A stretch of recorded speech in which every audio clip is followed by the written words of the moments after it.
नमस्कार। अनलाइन क्लासमा म गोविन्द पौड्यालको तर्फबाट यहाँबाट स्वागत छ। बीबीएस थर्ड इयर ट्याक्सेसन अन्तर्गत तथा एमबीएस थर्ड सेमेस्टरमा कर्पोरेट ट्याक्सेसन अन्तर्गत हामी इन्कम फ्रम बिजनेस च्याप्टर लिएर उपस्थित भएका छौँ र यस च्याप्टरमा खास गरी हामी योभन्दा अघिल्लो इन्कम फ्रम इम्प्लोइमेन्टमा जस्तै ट्याक्सेबल एसेसेबल इन्कम अनि ट्याक्सेबल इन्कम र ट्याक्स लायबिलिटी क्याल्कुलेसन गर्नुपर्ने हुन्छ। तर इन्कम फ्रम इम्प्लोइमेन्ट भनेको कुनै पनि कम्पनीमा वा संस्थामा कोही व्यक्तिले रोजगार गरेर वा श्रमको र मेन्टली र फिजिकल्ली कन्ट्रिब्युसन गरे बापत उसले प्राप्त गरेको जुन बेनिफिटहरू थियो, रेमुनरेसनहरू थियो, त्यसको टोटललाई हामी एसेसेबल इन्कम फ्रम इम्प्लोइमेन्ट भनेका थियौँ। यहाँनिर के छ भने इन्कम फ्रम बिजनेस अन्तर्गत बिजनेस रन गरेर होस् या प्रोफेसनल्ली भनेको आफ्नो मेन्टल आफ्नो आइडियाहरू आफूले जेनेरेट गरेको आइडियाहरूलाई एप्लाई गरे बापत, जस्तो कसैलाई कन्सल्टेन्ट गरे बापत वा आफ्नो एकाडेमिक लेभलको आधारमा कसैलाई टिचिङ गरे बापत वा कसैलाई तपाईको प्रोफेसनल्ली अडिटिङ गरिदिए बापत हैन, अनि त्यस्तै वकिलहरू छ भने नोटरी फर्महरू सञ्चालन गरे बापत अन भएको जुन इन्कमहरू छ त्यस्ता इन्कमहरूलाई प्रोफेसनल इन्कम भनिन्छ। र प्रोफेसनल इन्कम र बिजनेस रन गरेर अन भएको प्रफिटहरूसँग सम्बन्धित इन्कमहरूलाई समावेश गरेर र डिडक्सनहरूलाई घटाएर जुन फिगर प्राप्त हुन्छ त्यसलाई हामी एसेसेबल इन्कम फ्रम बिजनेस भन्छौँ। र बिजनेस खास गरी यो एमबीएस थर्ड सेमेस्टरका लागि पनि र बीबीएस थर्ड इयर अन्तर्गत ट्याक्सेसनका लागि अति वेटेबल, तपाईको अति महत्त्वपूर्ण तपाईको च्याप्टर अन्तर्गत गनिन्छ। र यस च्याप्टरमा हामी अरु त्यो रिटायरमेन्ट कन्ट्रिब्युसनको कुरा, डोनेसनहरूको कुरा अनि त्यस्तै तपाईको अदर एक्जाम्सन्सहरूका कुरा हामी धेरै गर्दैनौँ। तर यहाँ के कुरालाई फोकस गर्छौँ भने हामी कुनै पनि त्यो रुलहरू बेस भएर, जस्तो एलाइबल पोल्युसन कन्ट्रोल कस्ट क्याल्कुलेसन कसरी गर्ने, एलाइबल रिसर्च एन्ड डेभलपमेन्ट कस्ट कसरी क्याल्कुलेसन गर्ने, अनि डोनेसन दिएको छ भने डोनेसन क्लेम कसरी गर्ने हैन, त्यस्तै cost of trading stock calculation कसरी गर्ने, त्यो भनेको के हो, त्यससँग सम्बन्धित हामी डाइरेक्ट इक्जाम्पलै लिएर उपस्थित हुन्छौँ। र त्यही अनुसार इक्जाम्पलबाट हामी रुलका कुरा पनि त्यही आउँछन् र त्यही अनुसार मैले यहाँ तपाईहरुलाई सिकाउने प्रयास गरेको छु। यहाँ मैले आज यहाँहरुसँग एउटा इक्जाम्पल लिएर उपस्थित भएको छु र उक्त इक्जाम्पलमा हामीलाई एउटा क्वेशन दिएको छ र त्यो क्वेशनमा हामीलाई के छ अरु भने एलाइबल पोल्युसन कन्ट्रोल कस्ट क्याल्कुलेसन गर्न रिक्वायरमेन्टमा सोधेको छ। यहाँहरुलाई मैले यो इक्जाम्पल सल्युसन गर्दा गर्दै पोल्युसन कन्ट्रोल कस्ट चाहिँ कसरी क्याल्कुलेसन गर्ने, एलाइबल पोल्युसन कन्ट्रोल कस्ट कसरी क्याल्कुलेसन गर्न सकिन्छ भन्ने आइडिया दिन्छु। किनकि एलाइबल पोल्युसन कन्ट्रोल कस्ट क्याल्कुलेसन गर्ने जुन हामीसँग लिमिट थियो, त्यो लिमिटको बारेमा योभन्दा अगाडि हामी डेप्रिसिएसन च्याप्टरमा, प्रोभिजन अफ डेप्रिसिएसन च्याप्टरमा पढिसकेका छौँ। त्यस्तै एलाइबल रिसर्च एन्ड डेभलपमेन्ट कस्टको पनि सोधेको छ, यो कस्ट पनि क्याल्कुलेसन कसरी गर्ने भन्ने कुरा हामी डेप्रिसिएसन च्याप्टरमा अलरेडी पढिसकेका छौँ। त्यस्तै एलाइबल डोनेसन क्याल्कुलेसन गर्न हामी योभन्दा अघिल्लो च्याप्टर इन्कम फ्रम इम्प्लोइमेन्टमा पढिसकेका छौँ। र एउटा कस्ट अफ ट्रेडिङ स्टक भनेको हामी यही च्याप्टरमा पढ्नुपर्ने हो इन्कम फ्रम बिजनेस क्याल्कुलेसन गर्दा। त हुन त हामीसँग कस्ट अफ ट्रेडिङ स्टक यहाँनिर फरक तरिकाले फरक वर्डहरू जोइन गरेर लेखेको भए पनि कस्ट अफ ट्रेडिङ स्टक भनेको त्यस्तो अनौठो कुरा केही पनि होइन। कस्ट अफ ट्रेडिङ स्टक भनेको हामीले जुन एकाउन्टमा COGS cost of goods sold calculation गर्छौँ, त्यो सीओजीएस नै यहाँ हाम्रो कस्ट अफ ट्रेडिङ स्टक हुन्छ। जुन जुन आइटमहरूलाई हामी ट्रेडिङ एकाउन्टमा समावेश गर्छौँ, जुन जुन खर्चहरूलाई हामी ट्रेडिङ एकाउन्टमा समावेश गर्छौँ सेल्स बाहेक, ती सबैलाई हामी यहाँ समावेश गरेर वा तिनीहरूलाई समेटेर हामी सीओजीएस निकाल्छौँ। त्यो सीओजीएस भन्नु नै कस्ट अफ ट्रेडिङ स्टक हो। व्यापारिक मौजदातको लागत कति भन्ने कुरा कस्ट अफ गुड्स सोल्ड अन्तर्गत अर्थात् कस्ट अफ ट्रेडिङ स्टक भनेर जानिने हो। तसर्थ म अब क्वेसनमा ढिलो नगरिकन यो क्वेसनलाई सुरु गर्ने भएँ।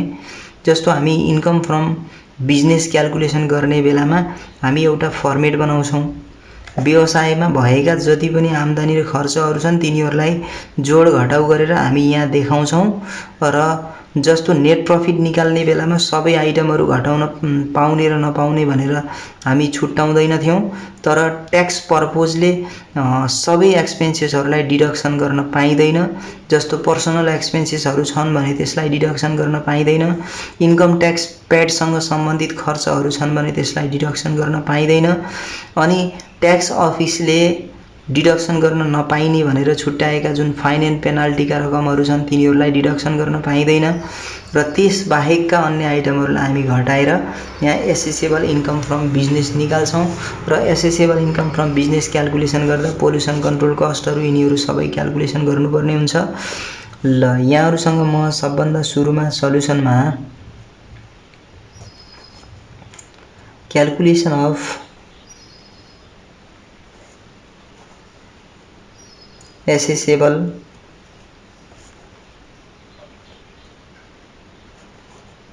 इन्कम फ्रम बिजनेस अफ यो खास गरी क्वेसन सनराइज गार्मेन्ट पिभिटी एलटिडीसँग सम्बन्धित छ। त्यही भएर business of sunrise garment PVT LTD for the previous income year। अब यहाँहरूलाई एउटा कुरा के अवगत होस् भने के कुरा सम्झिनु पर्यो भने यो सनराइज गार्मेन्ट PVT LTD भनेको कपडा बुन्नेसँग सम्बन्धित छ, कपडाको उद्योगसँग सम्बन्धित छ।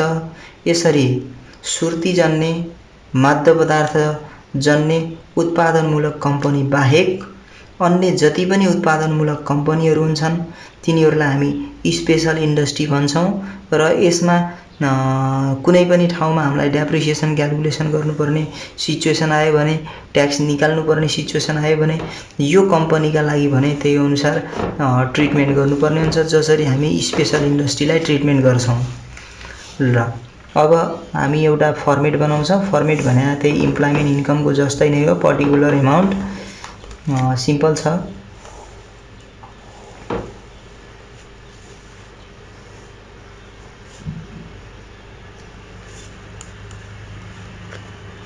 Particular RS. अब यहाँ हामी बिजनेससँग सम्बन्धित छौँ र बिजनेसमा हामी इन्कम फ्रम बिजनेस अर्थात् बिजनेससँग रिलेटेड के छ त्यसलाई हामी यहाँ समावेश गर्नुपर्ने हो। जस्तो सबभन्दा सुरुमा सेल्स दिएको छ, सेल्स हामी युज गर्छौँ र सेल्ससँग सम्बन्धित केही पनि छैन र यहाँ हामीलाई सेल्स 20 लाख दिएको छ। यो 20 लाख मैले यहाँनिर लेखेँ र यहाँनिर खास गरी के अरे इन्कम फ्रम इम्प्लोइमेन्ट क्याल्कुलेसन गर्दा खर्चहरू एक्सपेन्सेसहरू केही पनि नहुने हुनाले हामी यहाँ एउटा मात्रै सिंगल कलम बनाउँथ्यौँ र बिजनेस पर्पजले एक्सपेन्सेसहरूलाई पनि डिडक्सन गर्नुपर्ने हुनाले यहाँनिर दुईवटा कलम बनाएर लेख्दा पनि सजिलै हुन्छ, लेख्दा झन् राम्रो हुन्छ। तर एउटा मात्रै कलम बनाएर जुन एक्सपेन्सेसहरू वा डिडक्सन गर्नुपर्ने आइटमहरू छन् तिनीहरूलाई यहाँ इनर कलममा राखेर त्यसलाई चाहिँ एड गरेर बाहिर लिएर जान पनि सकिन्छ। तसर्थ यहाँ दुईवटा कलम र एउटा कलम बनाउँदामा केही पनि अप्ठ्यारो हुने होइन। यहाँहरूले दुईटा कलम बनाएर पनि सल्युसन गर्न सक्नुहुन्छ। जस्तो यहाँ क्वेसनमा सेल्स भनेर 20 लाख दिएको थियो, म त्यसलाई युज गरेँ। त्यस्तै यो क्वेसन कुनै कम्पनीसँग सम्बन्धित छ। यहाँनिर हाउस रेन्ट रिसिभ भनेर दिएको छ। हाउस रेन्ट रिसिभ खास गरी इन्डिभिजुअलको केसमा आयो भने इन्भेस्टमेन्ट इन्कम मानिन्छ, तर बिजनेस कम्पनीको केसमा आइदियो भने यहाँ हाउस रेन्ट रिसिभ भनेर दियो भने त्यसलाई हामी कम्पनी के अरे बिजनेससँग रिलेटेड इन्कम मानेर यहाँ देखाउन सकिन्छ। तसर्थ मैले यहाँनिर हाउस रेन्ट रिसिभ, किनकि कम्पनीले युज गरेको जुन बिल्डिङ छ, कम्पनीले युज गरेको जुन फ्याक्ट्री छ, त्यो फ्याक्ट्रीको केही पार्टलाई मात्रै रेन्टमा दिएर वा बिल्डिङलाई केही बिल्डिङको केही रुमहरू वा केही हिस्सालाई मात्रै रेन्टमा दिएर बाँकी बचेको पार्टहरूमा मात्रै अर्गनाइजेसन रन भइरह पनि हुनसक्छ। तसर्थ त्यो बिजनेस एसेट्स हुन्छ र बिजनेस एसेट्सहरूलाई रेन्टमा दिएर अर्न गरेको इन्कमलाई बिजनेससँग रिलेटेड इन्कम मानिन्छ। तसर्थ हाउस रेन्ट रिसिभलाई हामी बिजनेसमा देखाउन सकिन्छ। त्यस्तै इन्ट्रेस्ट अन इन्भेस्टमेन्ट भनेको छ। इन्ट्रेस्ट अन इन्भेस्टमेन्ट भन्ने बित्तिकै इन्ट्रेस्ट इन्भेस्टमेन्टकै इन्कम हो, त्यसलाई हामी इन्भेस्टमेन्ट अन्तर्गत देखाउँछौँ। त्यस्तै सन्ड्री रिसिप्ट दिएको छ, त्यसलाई हामी सन्ड्री रिसिप्ट यो बिजनेससँग रिलेटेड मान्छौँ। Sundry receipt 1 lakh. अरू हामीसँग यो क्वेसनमा त्यस्तो इन्कमहरू केही छैन हैन, बिजनेससँग रिलेटेड इन्कमहरू छैन। तसर्थ यो माथिको जति छ यो सबैलाई एड गर्छौँ पहिले, अनि यो आउँछ हाम्रो ग्रस बिजनेस इन्कम और इन्कम फ्रम बिजनेस। जस्तो 20 लाख हो, 22 लाख, 23 लाख। अनि यसमा हामी लेस गर्छौँ अलाइबल फर डिडक्सन।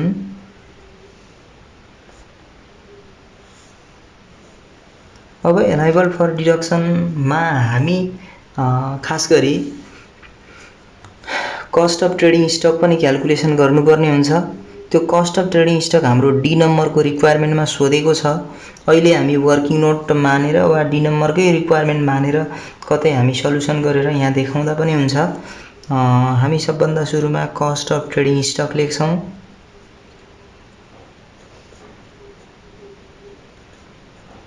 यहाँनिर रिक्वायर्ड डी भनेर लेखिदिएँ मैले। यो रिक्वायर्ड डी को सल्युसनलाई त्यो पार्टलाई हामी पछाडिपट्टि अर्को पानामा हामी बनाउला। यो रिक्वायर्ड डी मा हामीलाई कस्ट अफ ट्रेडिङ स्टक सोधेको छ। यो कस्ट अफ ट्रेडिङ स्टक डी को रिक्वायरमेन्ट भएको हुनाले हामी डी नम्बर भनेर सल्युसन गर्यौं र यहाँबाट डी नम्बर यो के अरे कस्ट अफ ट्रेडिङ स्टक निकालेर हामी चाहिँ उता बिजनेस इन्कम क्याल्कुलेसन गर्ने उसमा युज गर्छौं। र यसरी हामी डिटेलमा लेखिरहनु पनि जरुरी त छैन, किनकि हामीलाई सोधेको जे हो त्यही मात्रै निकाल्दा पनि हुन्छ। तर के भने यो च्याप्टरबाट अलिकति हेभी क्वेशन, अलिकति ठुलो मार्क्सको क्वेशन, बढी मार्क्सको क्वेशन आउने हुनाले यसलाई हामी विधिगत रूपमा सल्युसन गरेका छौं। यसरी नै हामी प्रत्येक स्टेप्सहरु वाइज सल्युसन गर्यौं भने पछि हामीलाई जुन ठुलो क्वेशनहरु हुन्छ त्यो क्वेशनहरु सल्युसन गर्न पनि सजिलो हुन्छ। र cost of trading stock calculation गर्दा सबभन्दा सुरुमा हामी ओपनिङ स्टक युज गर्छौं। ओपनिङ स्टक भनेर अहिले हामीलाई 1 लाख गिवन छ। अनि त्यस्तै पर्चेज दिएको छ, यो पर्चेजहरुलाई हामी एड गर्छौं। पर्चेज रिटर्न छ भने त्यसलाई लेस गर्नुपर्ने हुन्छ। अहिले हामीसँग पर्चेज रिटर्नहरु केही पनि अवेलेबल छैन। फ्रेट इनवार्ड जुन आइटमहरुलाई हामी ट्रेडिङ स्टकमा देखाउँछौं ती सबै आइटमहरुलाई सेल्स बाहेक सबै आइटमहरुलाई यहाँ लेख्न सकिन्छ, लेखिन्छ पनि। 50,000 छ। डाइरेक्ट लेबर कस्ट भने वेजेज हो। वेजेजलाई पनि हामी ट्रेडिङ अकाउन्टमा देखाउँछौं, तसर्थ यसलाई पनि यहाँ समावेश गरिन्छ। एडमिनिस्ट्रेटिभ एक्सपेन्सेस भनेको ट्रेडिङमा जाँदैन, अरु यहाँ भएका बाँकी आइटमहरु जाँदैनन्। र क्रेडिट साइडमा रहेको एउटा क्लोजिङ स्टक छ, त्यो क्लोजिङ स्टकलाई हामी यहाँबाट लेस गर्छौं। यो टोटल रिजल्ट आयो, यसबाट लेस गर्छौं क्लोजिङ स्टक भनेर 4 लाख गिवन छ।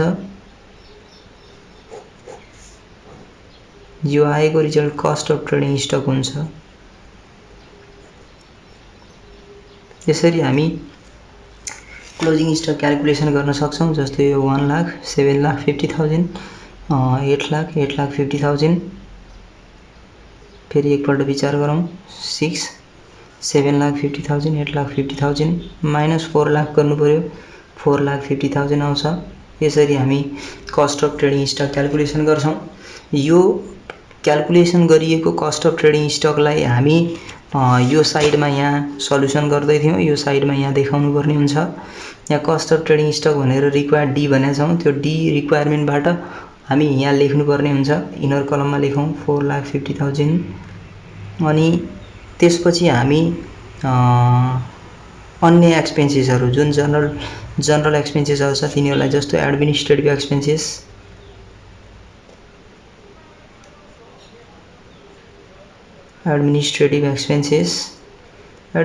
एक्सपेन्सेस क्वेसनमा 1 लाख गिभन छ। यो 1 लाखलाई यहाँ लेख्यौँ हामी। सेलिङ एक्सपेन्सेस छ, सेलिङ एक्सपेन्सेस भनेर 75,000, यो 75,000 पनि युज गर्छौँ। पोल्युसन कन्ट्रोल कस्ट हामी अहिले लिमिटको आधारमा क्याल्कुलेसन गरेर देखाउनु पर्ने हुन्छ। त्यस्तै donation to a political party भनेको यो चाहिँ ट्याक्स एक्जेम्प्ट अर्गनाइजेसनलाई दिएको डोनेसन हो। यो पनि हामी पछि नै देखाउँछौँ ट्याक्सेबल इन्कम क्याल्कुलेसन गर्दा। अनि इन्कम ट्याक्स पेड भनेको यो डिडक्सन गर्न पाइँदैन, ट्याक्स अफिससँग सम्बन्धित कुरा हो। त्यस्तै हाम्रो रिसर्च एन्ड डेभलपमेन्ट कस्ट छ। यो रिसर्च एन्ड डेभलपमेन्ट कस्ट पनि हामी लिमिटको आधारमा क्याल्कुलेसन गर्नुपर्छ, त्यसलाई पनि यहाँ देखाउन पाइँदैन। अब छ अर्को आइटम भने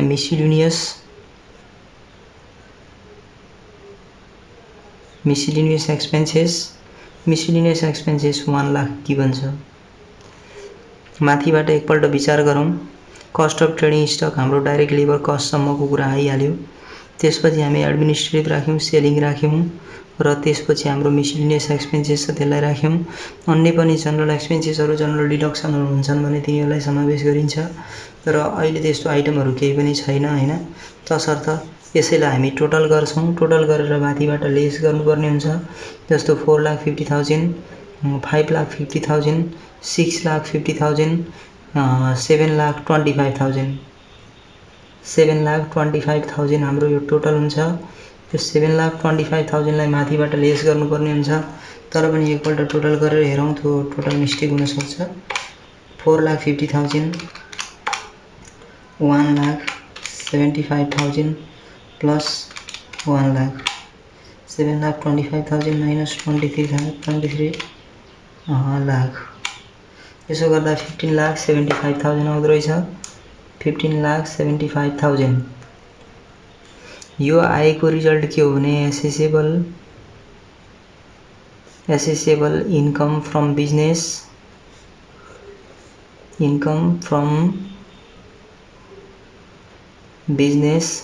before deducting pollution control cost and research and development cost भनेर यसरी हामी निकाल्छौँ। र यसबाट यदि अनरिकभर लसहरू केही छ भने त्यो लसलाई हामी यहाँबाट लेस गरिदिन्छौँ। छैन भने ठिकै छ भने त्यसलाई हामी लेस गरेर, तर यहाँनिर के भने स्टेप सिक्नुपर्ने हुनाले अनरिकभर्ड